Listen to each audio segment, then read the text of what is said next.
talking about some bartending tools. I don't know. I got a 24 and like a 16. They're not exactly compatible, which kind of is actually perfect for the weird little speech about different cocktail shakers, you know? And like why you would want one or the other. Like the glass pint has a nice weight to it, and you can see through it if you're going to be shaking stuff and see. What I like to do usually is if, when you put them together, there's going to be a flat surface on one of them, so yeah. I like to have that flat surface as the flat plane. Okay. Yeah, and then like when it's shaking, you actually want it to hit each side. Okay. Yeah. It's really easy, just do a thumb and an index finger and just have it center. It's ergonomically very easy, and then you don't kill your ears. Like, yeah. So I grabbed some different tins because of like the tins that aren't glass. These ones are way lighter and easier, faster, ergonomically easier on your wrists. Okay.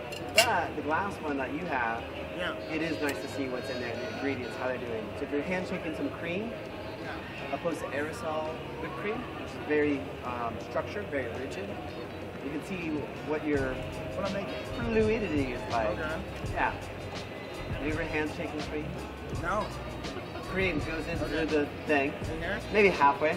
Halfway? Would you like it to be maple flavored? Oh, of course. Yeah. So when I'm making cream, I like about 2 ounce or 1 ounce to 1 cup. Okay. So that looks like what I like. This is a strainer, Hawthorne Strainer. I was asked to do a little bit of like what are these bar tools and how do you use them? Alton Brown's one of my favorite chefs because he's like, no single-use tools. Single-use tools like this one that has an automatic spinning device, so you don't have to know how to actually stir a cocktail because it's a training wheel for you. I'm not even moving my shoulder or wrist. I'm doing nothing here. It does it all for me. This Hawthorne Strainer happens to have a spring in it, right? You can toss it in. Toss it on top. Just like that? Yep. And now give it a little. Find the flat. Yep. Whatever. Yep. Thumb towards you. Okay. Right? Yep. Index finger or whatever's ergonomically good. Yeah. Yep. Now you shake. All right. Towards yourself. Towards myself. Yeah. Shake it. What's happening here is the spring we're using it 2 different ways. We can use it with the cocktail strainer where we're actually, you're holding back the cocktail and all the debris, right? But with this one Hawthorne Strainer, you can then pull out the spring, throw it in there, and it creates air, gaps, agitation. May I? Yeah. You can see clearly where the cold liquid is and where the room ambient temperature is. It's kind of fun. So it's like a circular though. Yeah, so let's imagine it's a figure 8 inside. What you want to do is hit the back end and then shoot it up, hit the other end and shoot it back up. So if there is a bunch of different debris and materials, they're always cycling through. If you're shaking something, usually it's going to be like something that has oils or fats that you want to emulsify together. Here we're emulsifying some air and proteins into the material. So if I use just aerosol, like this guy, which you're supposed to shake 3 times, 2, 3, you can also feel if you shake it too much, it starts to get quieter, a lower tone. Aerosol, you do not use this on top of an Irish cream or Irish coffee. That's probably fine. Because it doesn't flow with the actual hot coffee. Like, have you ever had a Guinness and there's that nice head? When you take a drink, it flows with the drink, the surface, or it goes on your mustache. You know what I'm talking about. And then it goes and flows back. And even with crema, this won't do that. This is too rigid. It holds together. It's a beautiful thing for some drinks, some desserts, but really what you want is when you pour on a drink, pour on cream on top, you want it to flow with the drink. You want to be able to pull that hot coffee through the top of that cold cream. Agree? Yes. Yes. Yes. So by hand shaking it, what we just did is we can shake it as much as we want to get it to the exact viscosity we want, right? If we just pour this into the hot coffee, it's just going to sink through, and it looks horrible. It's marbleized, but it's like in this weird congealed, like coagulation-like effect. And then if we have a hot Irish coffee, we put this, it just floats on top, and it's like, what are we supposed to put some green dye on there and say Happy St. Patrick's Day? Yes, probably. But if we want to make a really good drink, we can do it with the hand-shaking cream. We did the hand-shaking cream with the pint glass with our friend the Hawthorne Strainer. Then we've also got the cobbler shaker. So, like, this is what you see in the old school movies or whatever. 3 compartments, super easy, right? So you put your ingredients in here, you put this straining part on top, and then you put the cap. You make your little cocktail, you pour it into your glass, boom. Now you've got a clean pour. It's just the liquid. Lots of martinis with this guy. And I find this one is really hard to actually work with though, because now you poured out your drink, now you have to clean this whole thing, pull it apart again, it gets sticky, it gets gross, your hands get gross, you should wash your hands. And it's like 3 pieces. You're gonna lose this in a dishwasher, or I am. Opposed to this is literally just a pint glass that I could serve in my cafe. I could serve a pint of beer in it in a tin. But my favorite, do you remember shaking that? Do you remember how hard it was? Yeah. It's just using 2 different tins. Because they're super light. I actually like the small one, because then I can do it with one hand. Right? Just like this. Okay. Does that feel lighter? Yeah. Is that better? Feels great. Come on. Yeah. The one thing that I don't like about when I use this guy though, how do you get this open? I see a lot of people that'll be making drinks and they're like, how do I get this thing off? Have you ever made a drink? It gets really cold, it creates a vacuum, and you can't get this thing off. So I'll see people who'll just be like, I can't figure it out. I just buy another jet.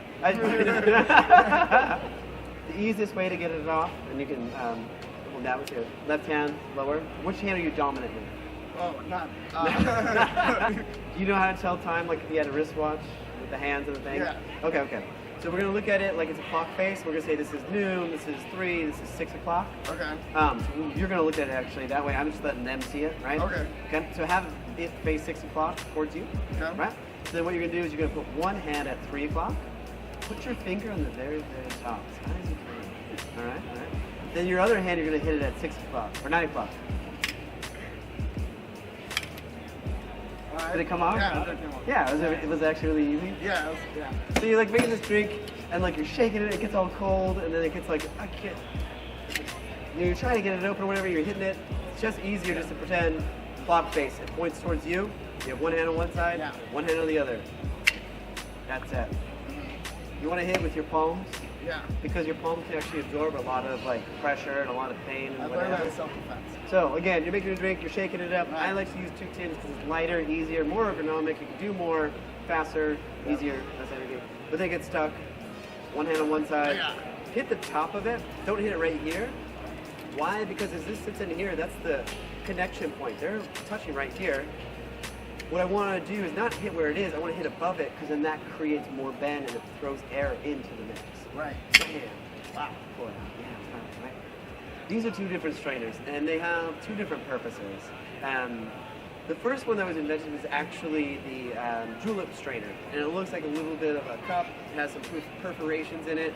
That was the old school strainer you would put in an actual drink and serve to a guest.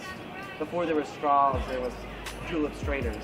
But then people would just like snag them, and then back of the house, only the tins would come back, only the glasses. And then someone's like, wait a second, I'll take that Julep Strainer, add another coil around it, and I'll call it the Hawthorne Strainer. Now you strain out your ice and pour it into the drink and give the person that, right? Then someone was making a drink and they're like emulsifying their citrus, and they're like, this is gonna be so good. I've got this like amazing drink. Right, here we go. They go to strain it and make the drink, and there's all these shards of ice and debris. So like latte art, you know, like you're making a little milk, you're trying to make some good cream and all that, right? You got big bubbles. You don't want those big bubbles. You pour your latte art, you pull it close, got microfoam. Same thing when you're like making a little cocktail and you got all this debris coming out. Fine mesh strainer holds back all that a little bit. Okay. Yeah, so that's why we have 3 different strainers. Nice. Then like my favorite little trick is just to do it this way too, so you can actually hold back all. Yeah. What else did I bring that you want to learn about? What's this thing? So this is a jigger. Usually what bartenders use to measure out in quarter ounce increments. I'm a big fan of like more of the greaser tools, like the straight up shot glass, because that's what I'm used to. But what's kind of funny, grease is like steal all intellectual property, emphasis on property. Shot glasses are from the Wild Wild West bar days where you would go and barter. I will give you a shot bullet for a shot of whiskey. That's like the term shot glass. Bar spoon is from bars. You don't see cupping spoons making their way into the bartending world because bartenders aren't drinking and slurping and going, oh, that's good. I'll make somebody else drink now. But what's really great about the bar spoons is they reach into those Grande, Venti, whatever, Trente drinks, and you're still from a distance stirring the drink up. And then you got this great bar spoon to use again. I hit it with the hot water and clean it up and put it off to the side. Boom, ready to go again. Same way, like the bartenders use jiggers, I like to use just shot glasses. Ooh, one thing I wanted to show you too. When you're making drinks, say I'm going to make a drink in these 2 shaker tins. Which one do you think I should build the drink in? Ooh.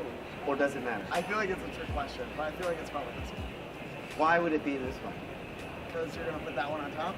Yeah, so if I built it in here, and I put in a little bit too much, I put this on top, and now there's just liquid everywhere, and then I go like this, I go, bam, and I just sprayed stuff everywhere. Okay. But here, I actually know that there's a capacity limit, and then I can always just put it on top, keep building away.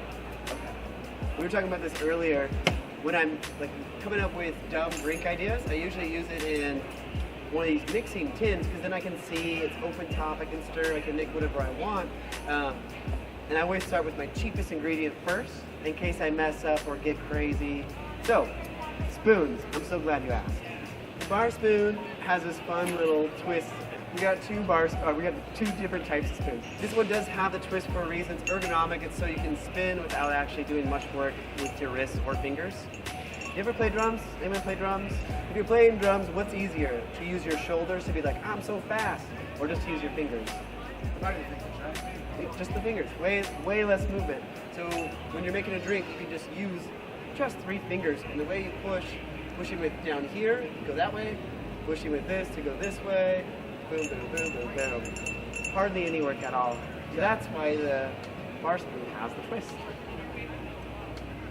Or you could do the training wheel, That wasn't. which is, what a twist, which is this guy, which is crazy. Hey, Levi, what about bar mats?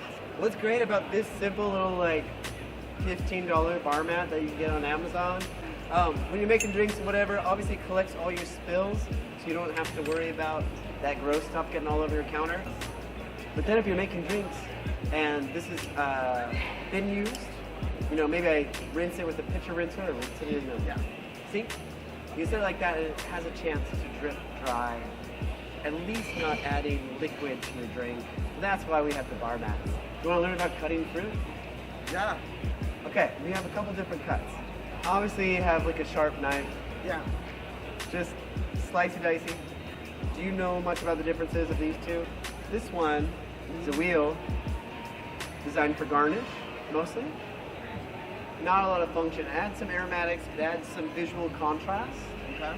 Whereas this wheel, this wedge, clearly you can cut a little doohickey in it, put it on the drink, right? Yeah. But it is designed for audience participation.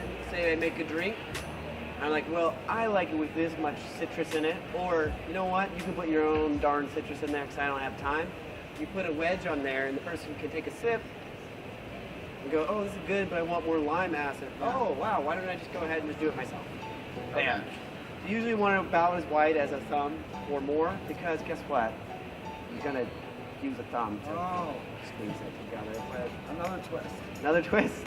No, it's not a twist. A twist. I'm so glad you asked. This is a channel knife and zester and just gnarly beast. Yeah. So I could do 2 different ways to have citrus in my drink at home. This is how I do it. Sometimes I'll do a nice little medallion. This is really nice. I like this visual cue. I'm gonna make my little Negroni or whatever, and I'm gonna be like, ooh, this Negroni needs a little bit of fresh orange. Ah, yes. You know what? That's really nice. Why don't I just do one of these? Ah, and if this was a smaller cup like this, it would fit. What a great little visual cue. Tiny little piece of orange juice, right? I can get like 20 times as much aromatics off of this little channel knife from this orange. So if I'm at home and I don't care about some vanity metric or some like ego boost, I will just use this. And I will just go, chow. I don't know if you guys can see all the zest that came off of this little tiny strip. It's roughly the same amount of zest as this huge swath. Okay. So at home, I'd rather just buy like 1 orange than 20 times the amount of oranges personally. And that's the knife. All right. I think that's what we were here for. Cool. That's it. Thanks for the help. You're welcome. Thank you.